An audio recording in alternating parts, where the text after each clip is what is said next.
right, here we go. We got some, some real radical guys, all about Trump. I mean, what are we, Americans, Kiwis? What's going on here? Like, just tell me what's going on.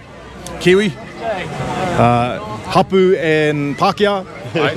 You're Kiwi. Awesome. And so what's, why Trump? Why Trump out of everyone?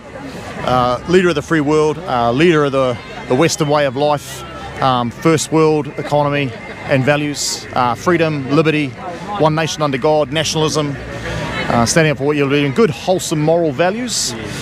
We believe that he was cheated out of his presidency. So you're telling me Joe Biden is just no good? It's just like, it was like, oh yeah, we'll let you pass, but we don't know. Votes, 81 votes, more like it. Oh, Sleepy Joe cheated. Sleepy Joe. And your thoughts?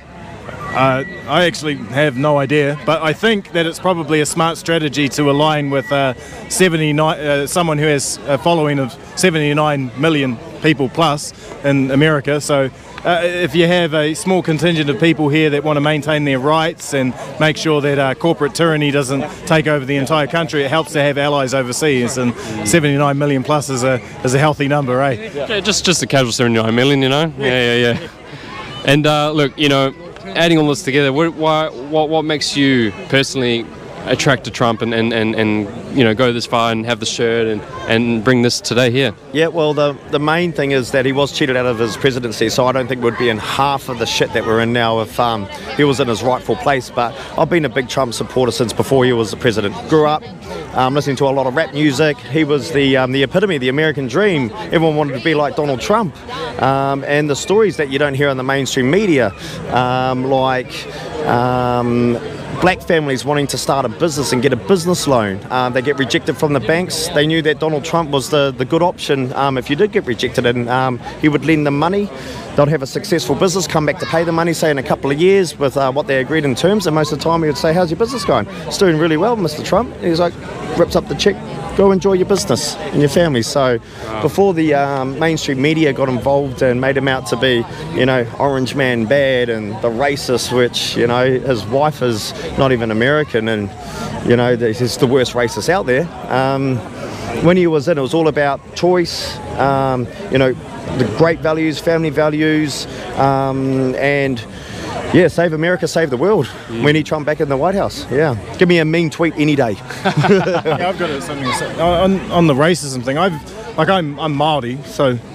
But I've never thought Donald Trump is racist. I have a massive interest in history, and I know that the Democrats were the original pro-slavery, pro-keeping those things in check, and then their way of sort of maintaining their control once JFK was killed was to change their narrative to create dependency-based policies, and where they essentially just changed the slavery narrative into a dependency narrative, so people couldn't empower themselves by going after endeavours that benefited the individual, and then branched out from there over and over and over again. So I never bought the racist narrative. You actually have to have proof of your claims if you're going to make them, and we need to have these conversations to flesh out what it is about the individual that's real and what is just the stories that you're making up yourself to reinforce your ideology. Yeah, it's important.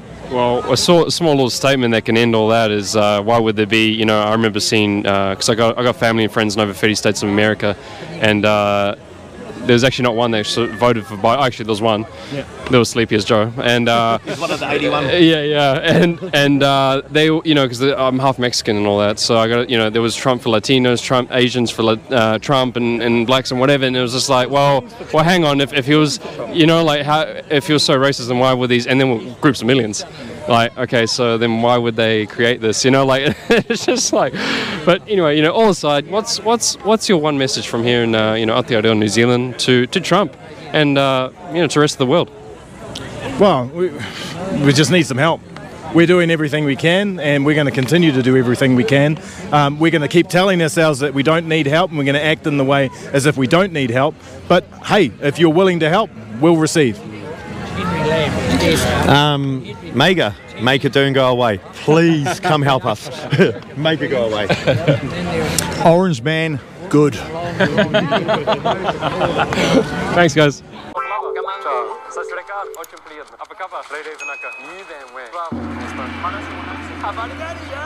What's up, I'm Terrell.